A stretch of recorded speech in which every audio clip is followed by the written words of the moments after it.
Nagsimula ang kwento sa isang magandang babae na nagngangalang Yesul, na nagtatrabaho sa isang advertising company. Si Yesul ay may espesyal na kakayahan na makita niya ang kinabukasan ng isang tao sa pamamagitan ng paghalik sa isang bahagi ng kanilang katawan. Unang natuklasan ni Yesul ang kakayahang ito noong siya ay bata pa. Pagkatapos niya itong halikan ang kamay ng ama at agad na nakita ang kanyang kapalaran. Na napagtanto na wala na siyang mahabang oras. Hindi lang iyon nang hinalikan ni Yesul ang kanyang nobyo ay nakita niya kaagad ang kanyang kapalaran na nagpahayag na siya ay lokohin at iiwan. Mula noon ay natakot si Yesul na halikan ang kanyang boyfriend. Dahil takot siyang makakita ng future na hindi naaabot sa kanyang expectation. At dahil dito napagdesisyonan ni Yesul na huwag nang makipag-date. Dahil takot na takot siyang maranasan ang sakit ng pagtataksil. Isang araw ay nagdaraos siya ng meeting sa kanyang opisina. Kung saan pinamumunuan ang kumpanya ng isang lalaking nagngangalang Minho. Nakilala bilang isang boss na may napakalamig na stern, disiplinado at mahigpit na karakter. Pagkatapos ni Yesul na magpresente ng plano ng kanyang koponan ay hindi siya nakatanggap ng isang napakapositibong tugon mula sa mga namumuhunan. Na nag-isip na ang disenyo ng kanyang koponan ay hindi kawili-wili. Nang napagtanto niya na nanganganib ang kanyang posisyon. Nakipagkita si Yesul sa isang famous model na si Ji Young para tulungan ang kanyang team sa project. Ngunit hindi sinasadyang hinawakan ni Ji Young ang lips ni Yesul dahil interesado siya sa lipstick na Ji na gamit nito. Na agad namang nagbigay daan kay Yesul na makita ang future ni Ji Young. Sa future magiging matagumpay si Ji Young sa pagpopromote ng produkto ng kanyang team. Kaya gumaan ang pakiramdam ni Yesul at pagkatapos ay nagpaalam sa kanya. Noong gabing iyon habang nasa bahay si Yesul sinabi niya sa kanyang tiya na si Huo ang mga nangyari noong araw na iyon. Natila ang kakayahan ni Yesul na makita ang hinaharap ay pinaniniwalaan lamang ni Huo at siya lang ang tunay na nagmamalasakit sa kanya. Habang lumalalim ang gabi ay nakatanggap si Yesul ng tawag sa telepono mula kay Minho na nagbilin sa kanya na pumunta agad sa shooting location. Dahil nabasa sa ulan ang props para sa kanilang advertisement.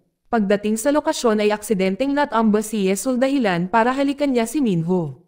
Sa sandaling iyon ay nakikita niya ang kapalaran ni Minho, kung saan ang lalaking naging misteryo sa kanyang panaginip ay ang kanyang boss. Nabunyag rin na si Minho ay mayroon din isang kondisyon kung saan ang kanyang pandinig at pangamoy ay sobrang sensitive. Kung saan naririnig pa niya ang tunog ng isang motorsiklo na malayo sa kanyang apartment na napakalinaw. Di nagtagal ay binisita ni Ji Young si Minho at siya lang ang taong nakakaalam tungkol sa kanyang kalagayan. Si Ji Young ay alam din ang sanhi ng kondisyong ito, kaya galit na galit siya at sabik na malaman kung sino ang humalik sa kanya. Ngunit ayaw nang magkagulo pa kaya mas pinili niyang paalisin si Ji Young kaysa sabihin sa kanya. Bilang resulta ng pangyayaring iyon ay hindi na nakatutok si Yesul sa trabaho kinabukasan at sinubukan ding iwasan ni Yesul ang kanyang mga kaibigan na aksidenteng nakita sa kanila. Gayunpaman, pagdating ni Yesul sa shooting location ay hindi niya sinasadyang nakita si Minho na nagpapalit ng damit. Sa pagkakataong iyon ay labis na nagulat si Yesul nang makitang walang peklat ang likod ni Minho. Dahil sa kanyang panaginip ay kitang-kita ni Yesul ang isang peklat sa likod nito. Nang mapagtanto ni Yesul na napagpasyahan na ang kanyang previous vision ay isang hallucination lang. Sa kabilang banda ang lahat ng props ay basa pa ng ulan noong nakaraang araw, dahilan para hindi matuloy ang ads shooting at nagresulta kay Yesul na nakatanggap na naman ng bulyo mula sa mga investors. Buti na lang dumating si Minho at agad na ipinaliwanag ang aktwal na sitwasyon. Salamat dito nagpasya ang mga namumuhunan na bigyan si Yesul at ang kanyang koponan ng pangalawang pagkakataon. Pagkatapos noon ay mabilis na nagtakda si Yesul at ang kanyang buong koponan upang lumikha ng ad ng perpekto hanggat maaari. At pagsapit ng hating gabi ay matagumpay nilang nagawa ang pangalawang ads. Sa ibang pagkakataon sa launching day, tuwang-tuwa si Yesul at ang kanyang team. Dahil maraming tao ang interesadong bumili ng kanilang produkto. Salamat sa tagumpay ng ads na kanilang ginawa. Ngunit ang masayang sandaling ito ay biglang nabasag. Nang magsimulang gumawa ng eksena ang isang matandang lalaki. Habang sinusubukang pakalmayan ang matandang, si Yesul nang hindi sinasadya bumagsak. Buti na lang si Minho ay mabilis na nagligtas sa kanya. Ngunit dahil dito ay nasugatan siya at nagkaroon ng ilang tahi sa kanyang likod. Nang makita ang sugat ay nataranta na naman si Yesul matapos maalala na sa kanyang paningin ay nakita niya si Minho na may galos sa kanyang likod. Gayunpaman hindi pa doon natapos ang pagkabigla ni Yesul nang ihatid niya si Minho sa kanyang apartment. Muli siyang nabigla nang makitang ang kwarto nito ay kamukhang kamukha ng nakita niya sa kanyang paningin. Na labis na naguguluhan ay nagkusa si Yesul na halikan siya muli. Gayunpaman ang kanyang pagtatangka ay nabigo dahil si Minho ay nagising. Pagdating sa bahay ay nakaramdam ng sobrang kahihiyan si Yesul sa nangyari kanina. Na-stress din siya dahil makikita na naman niya si Minho kinabukasan. Pinayuhan siya ni Huo na iwasan si Minho. Sa kasamaang palad ay napunta si Yesul sa parehong elevator kung saan si Minho. Dahil sa tagumpay ng ads na nilikha ni Yesul ay kitang-kita ang kanyang larawan sa opisina bilang empleyado ng buwang ito. Hindi lamang iyon kundi ang mga namumuhunan ay labis ding nasiyahan sa trabaho ni Yesul at plano niyang e-promote siya. Ngunit bago iyon kailangan niyang matagumpay na makomplito ang isang napakalaking proyekto na tinatawag na MoveUp Project na para sa isang kumpanya ng kotse. Kung saan si Yesul ay mag-a-advertise ng isang napakamarangyang kotse. Nang marinig ito si Minho ay napakasaya, nang malaman na ang isa sa kanyang mga empleyado ay gusto ng mga investors. Nagpunta sina Minho at Yesul sa library upang pag-aralan ang mga diskarte sa advertising. Sa kanilang paglalakbay ay huminto sila sa isang pulang ilaw, ngunit tahimik lang si Yesul habang pinapanood ang isang video na nagtatampok sa isang direktor na nagngangalang Pilyo. Na tumatanggap ng award para sa pinakamahusay na direktor. Sa hindi inaasahang pagkakataon ay si Pilyo ay dating kasintahan ni Yesul at hindi niya ito nagawang kalimutan. Noong dumating na sila sa library nagsimula na si Yesul sa pagtitipon ng material para sa susunod na advertisement. Pero nagulat siya nang biglang nawalan ng kuryente. Dahil sa dilim aksidenteng nahalikan ni Yesul ang kamay ni Minho. Nakita niya muli ang future nito, sa pagkakataong ito ay may nakita siyang nagbibigay sa kanya ng isang singsing at namula si Yesul. Sa pag-aakalang baka nagbabalak na mag-propose siya sa kanya sa lalong madaling panahon. Makalipas ang ilang araw sa katapusan ng linggo ay namimili si Yesul kasama ang kanyang kaibigan. Nang hindi niya sinasadyang makita si Minho na nasa isang tindahan ng alahas. Pagkatapos makita iyon ay naging napakasaya ni Yesul. Dahil akala niya na malapit nang magpo-propose sa kanya si Minho gaya ng nakita niya sa kanyang pangitain. Sa ilang sandali lamang matapos na ipagdiwang ang tagumpay ng kumpanya ni Minho. Isang engranding party ang ginanap isang gabi at noong araw na iyon ay lubos ang tiwala ni Yesul kay Minho na magpo-propose sa kanya. Sa ilang sandali pagkatapos si Minho na dumating na may bagong hairstyle na ikinagulat ni Yesul. Dahil ito ay eksaktong kapareho ng hairstyle ng mga lalaking laging lumalabas sa kanyang panaginip. Noong nagsimula ang party, si Yesul ay naghihintay kay Minho na matupad ang kanyang pangitain. Ngunit ang taong nag-propose sa kanya ay hindi si Minho, kundi ang kanyang ex-boyfriend na si Pilyo. Ngunit tumanggi si Yesul at iniwan si Pilyo na nag-iisa. Sa party ay nag-anunsyo si Pilyo na siya ang director sa MoveUp Project. Ibig sabihin na si Yesul makakasama si Pilyo sa trabaho. Pagkatapos ng party ay umuwi si Yesul na puno ng kaguluhan sa puso. Nang mapagtantong bumalik ang dati niyang nobyo at ngayon ay magtatrabaho siya kasama ito. Tila natapos na ang relasyon ni Yesul kay Pilyo dahil mas inuna ni Pilyo ang kanyang trabaho kaysa sa pagtupad sa mga pangako. Na naging resulta ng kanilang relasyon na napuno ng mga pagtatalo at hidwaan na nauwi sa kanilang breakup. Dahil sa magulo niyang isip at puso naglakad si Yesul, habang nagde-daydream at muntik pang mabandol ng kotse. Buti na lang si Minho ay mabilis na nagligtas sa kanya. Nang makita ni Minho na si Yesul ay nasiraan ng loob niyaya siya nito na mag-inuman. Nang magkasama silang umuwi ng lasing na sinabi sa kanya ni Yesul tungkol sa kanyang kakayahan. Sinabi pa niya sa kanya na may intimate moment sila sa hinaharap. Inosenteng inimbitahan ni Yesul si Minho sa isang halikan para kumpirmahin ang kanyang future. Kinabukasan na bigla si Yesul na nagising sa isang hotel room.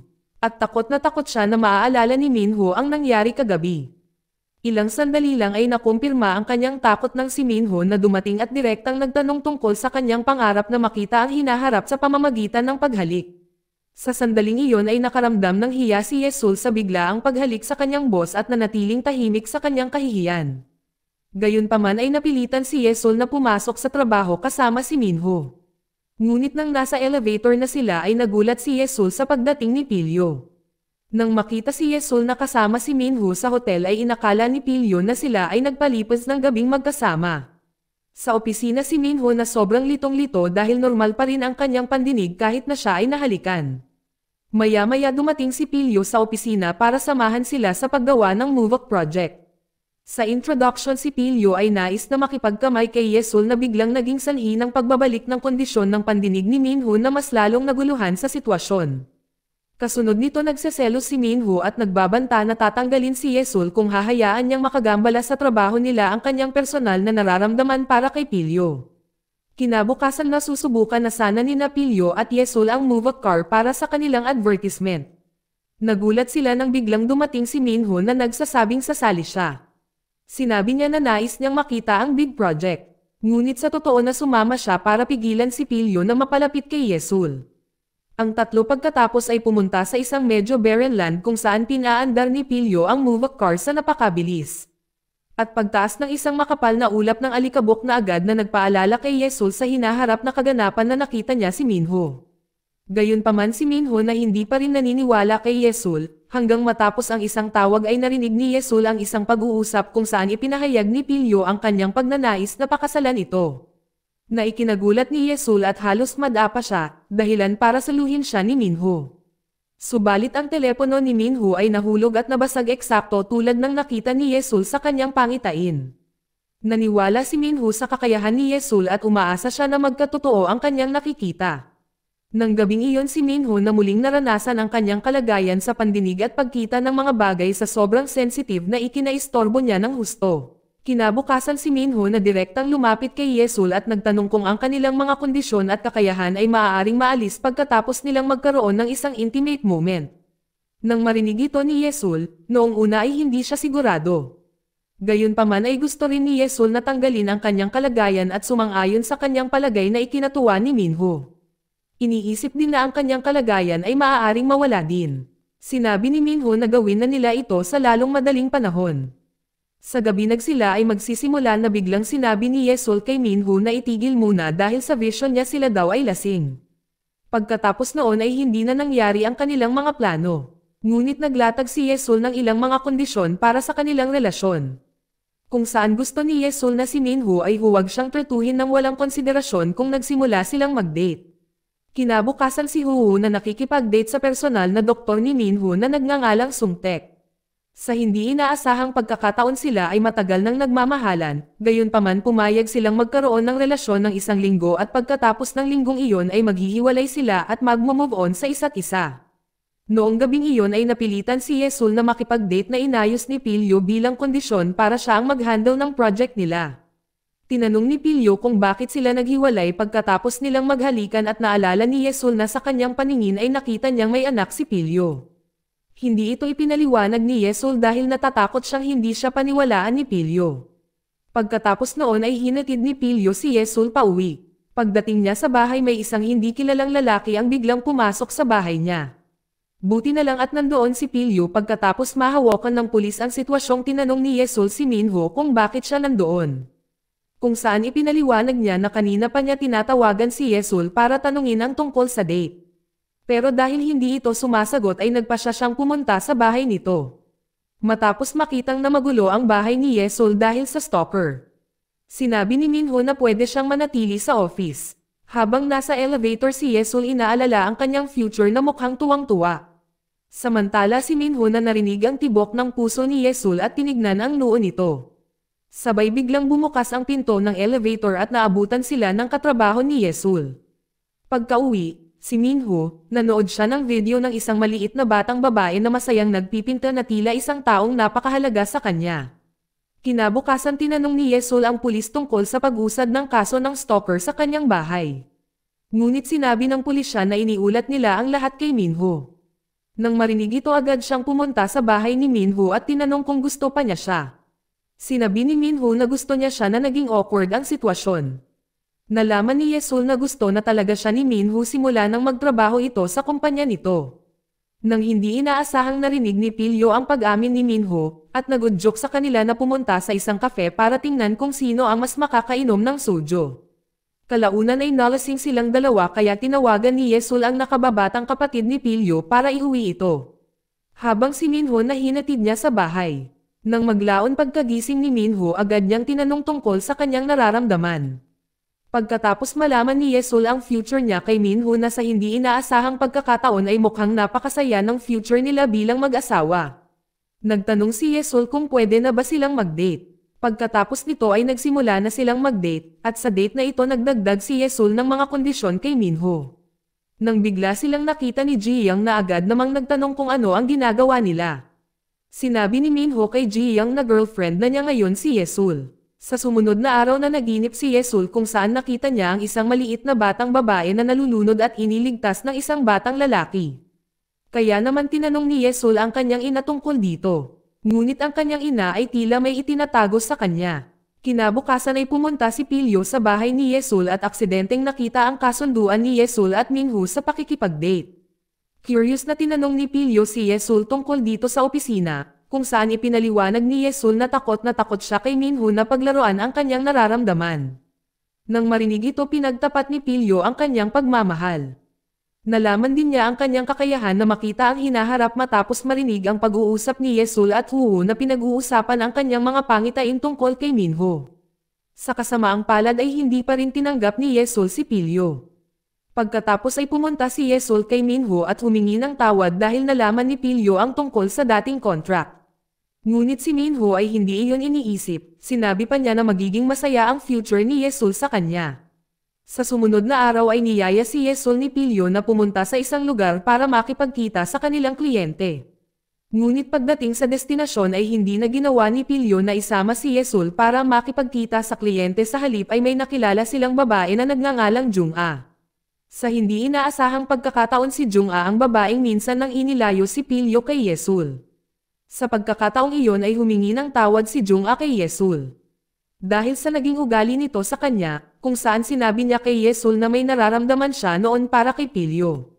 Gayunpaman ay mahal na mahal ni Pilyo si Yesul kaya hindi niya ito maaga kay Yesul. At ang nakita ni Yesul ay hindi niya inakala dahil ang sanggol sa kanyang paningin ay hindi anak ni Pilyo at Jung-a. Nang malaman ito ang naramdaman ni Yesul ay guilty. Dahil hindi niya pinakinggan ang paliwanag ni Pilyo kanina. Pagkatapos noon ay sinubukang muli ni Pilyo na hanggang ngayon ay mahal pa rin si Yesul na hilingin sa kanya na magkasundo muli sa kanilang relasyon. Gayunpaman si Yesul ay mahal na si Minho ngayon, kaya tumanggi pa rin siya sa kanya. Ngunit ang kanilang pag-uusap ay naging naitala ng isang tao, sa pagkatapos ng araw na lumipas ay kumalat na ang recording sa lahat ng empleyado sa opisina. Hindi lang nakarating din ang recording kay Minho na sa pagkakataong iyon ay si Minho na nagtanong kay Yesul tungkol sa kahulugan ng recording. Kung saan si Minho ay nagpaliwanag sa kanya na hindi niya ito matatanggap kung lumabas siya ng mag-isa kasama si Pilyo. Ngunit si Yesul na hindi alam ang nangyayari ay hindi ito maipaliwanag na ikinagalit ni Minho at agad siyang umalis. Nang gabing iyon ay umuwi si Yesul na sobrang litong-lito, kaya nagpasya siyang makipagkita kay Minho. Upang ipaliwanag ang nangyari sa pagitan nila ni Pilyo. Si Yesul ay na-stress dahil ang pangalan niya ay nachichismas na ngayon sa opisina. Pagkaraan lang makatanggap ng tawag si Yesul mula sa kanyang ina na ipinaalam sa kanya na nawala ang isa sa mga larawan sa kanilang bahay. Si Yesul ay sasagot na sana siya, nagulat siya nang makita si Ji-young at si Minho na naghahalikan. Kung saan si Minho na sinubukang ipaliwanag ang lahat kay Yesul, na pinilit siyang halikan ni Ji-young. Pero si Yesul na bigo ay hindi naniwala kay Minho.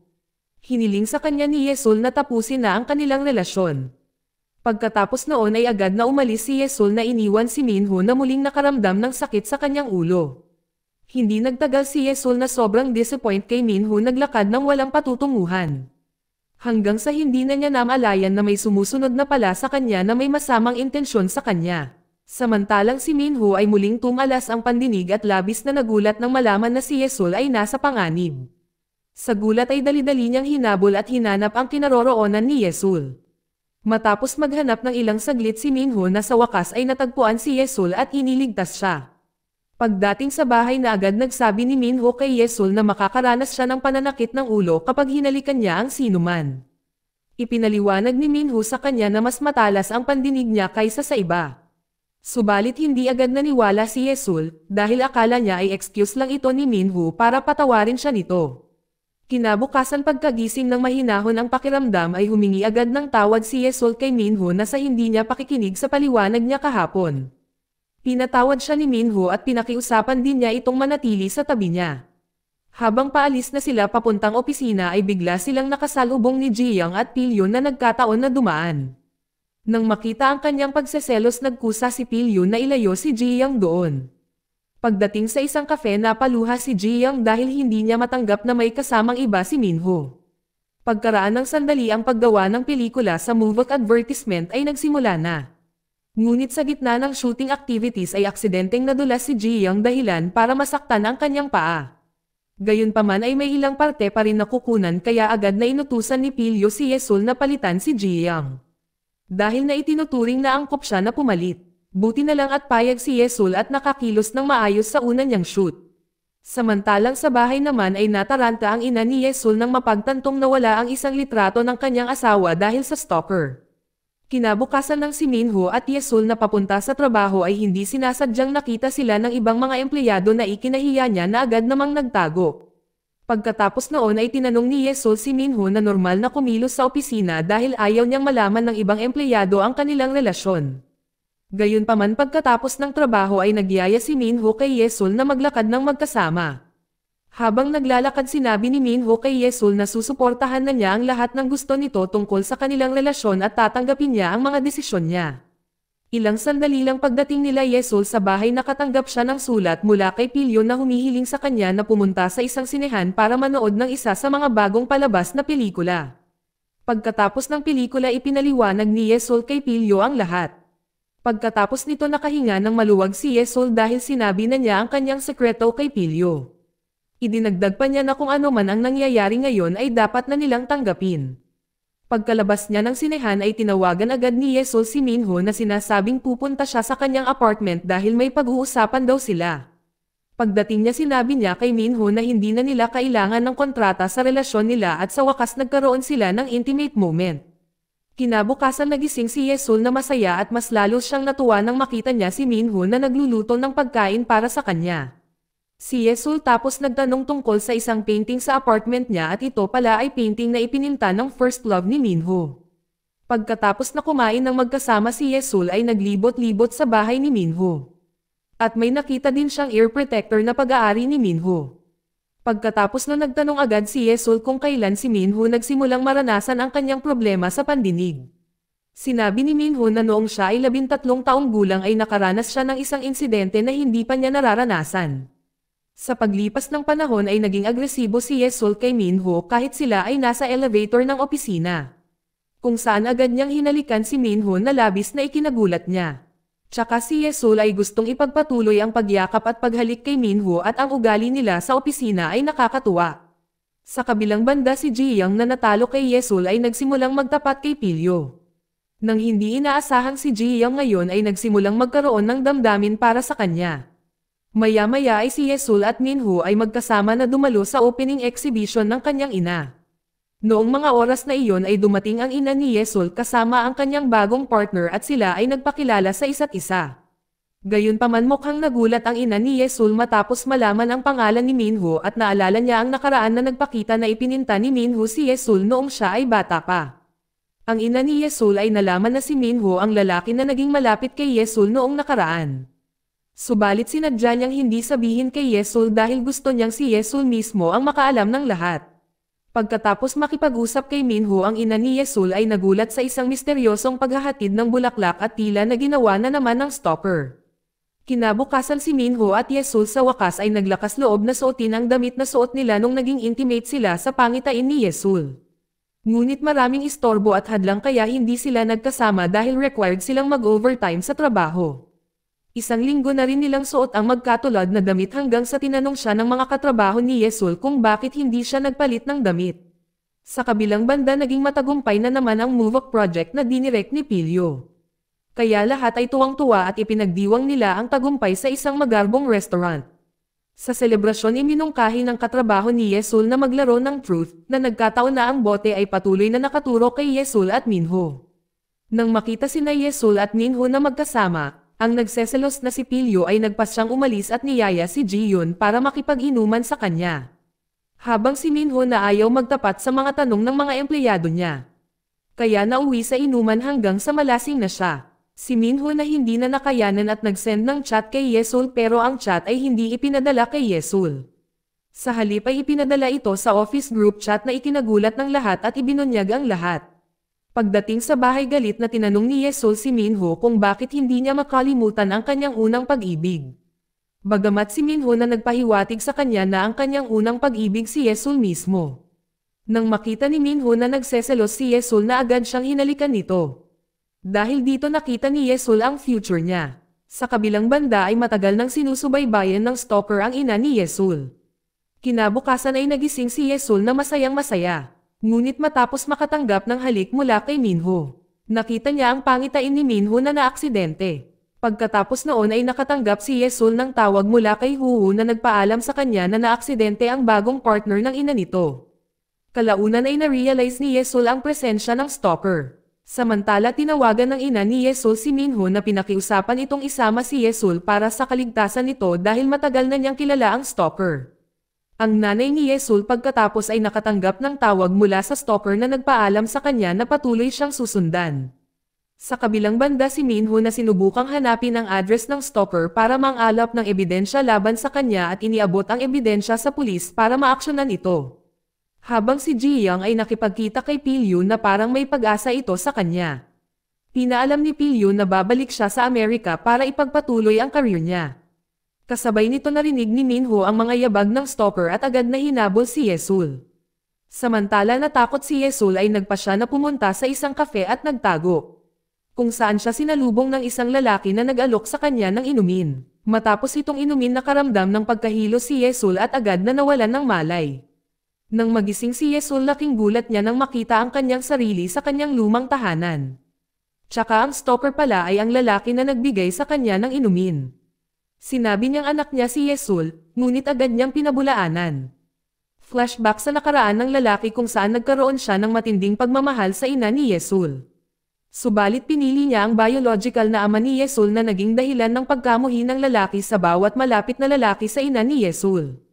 Ang stalker sa kapinuntahan ang ama ni Yesul at sinaksak siya. Pabalik sa kasalukuyan hiniling ni Yesul sa stalker na palayain siya. Ngunit nang mapagtanto ang panloloko ni Yesul ay agad siyang hinabol ng stalker habang ito ay tumakas sa kagubatan. Ngunit natagpuan ni Yesul ang kanyang sarili na na-corner sa isang nagyayelong lawa at nahulog sa tubig.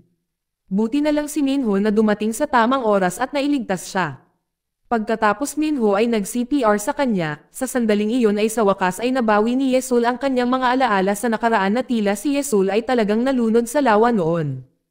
At ibig sabihin si Minho ang nagligtas sa kanya dahilan upang makaranas agad siya ng matinding sakit ng ulo.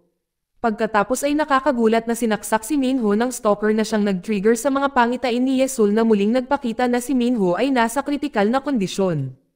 Hindi nagtagal si Minho na matagumpay na dinala sa hospital.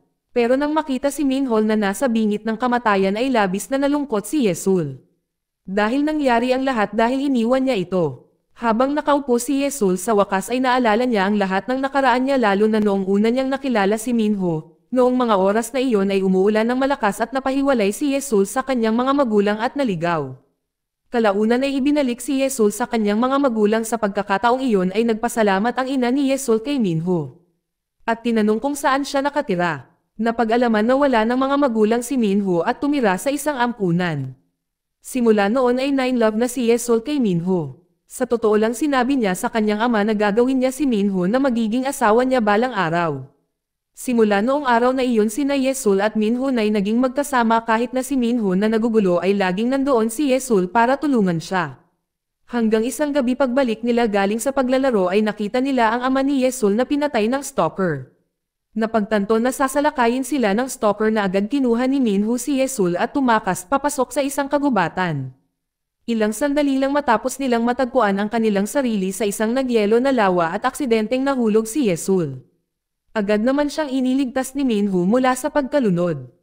Sa sandaling iyon ay ginamit nila ang kani-kanilang lakas kasabay ng isang berdeng aurora at isang lunar eclipse na nangyari sa parehong oras. Matapos maalala ang lahat, ang kanyang ina na humingi ng paumanhin sa hindi pagsabi kay Yesul tungkol dito. Sa ibang pagkakataon pagkatapos na mamakoma si Minho ng matagal. Sa wakas ay bumalik na ang kanyang kamalayan. Nagmadaling pumunta si Yesul at agad siyang niyakap. Sa hindi inaasahan hindi ni Minho makilala si Yesul dahil nawala ang kanyang memorya. Pilit na tinutulungan ni Yesul na maalala siya. Ngunit sa labas ng ospital ay napagtanto ni Yesul na nagkukunwari lang siya. Pagkatapos humalik sa kanya si Minho ay napagtanto din nila na nawala ang kanilang kapangyarihan. Pagkatapos ng isang taon ay matagumpay na na-promote si Yesul at ngayon ay isa na siyang mentor. Ilang sandali pa sa bahay pinayuhan sila ng ina na maging mas matured ang kanilang pag-uugali. Gayunpaman sa kabila ng mga payo ay patuloy pa rin silang nagtatalo. Sa kabilang banda nagkataon namang nakita ni Jiyang si Pilyo sa isang event. Noong sandaling si Jiyang may lakas loob na ipahayag ang kanyang nararamdaman kay Pilyo. Buti na lang minahal din siya ni Pilyo at handa siyang tanggapin. Habang si Yesul at Minho ay patuloy na nagtatalo at pinili ni Yesul na umalis. Buti na lang si Minho na nagmature na nagsimulang pumayag at ibaba ang ego niya at sa huli ay nagkasando ang dalawa. Dito nagtatapos ang kwento. Salamat sa panonood kaibigan.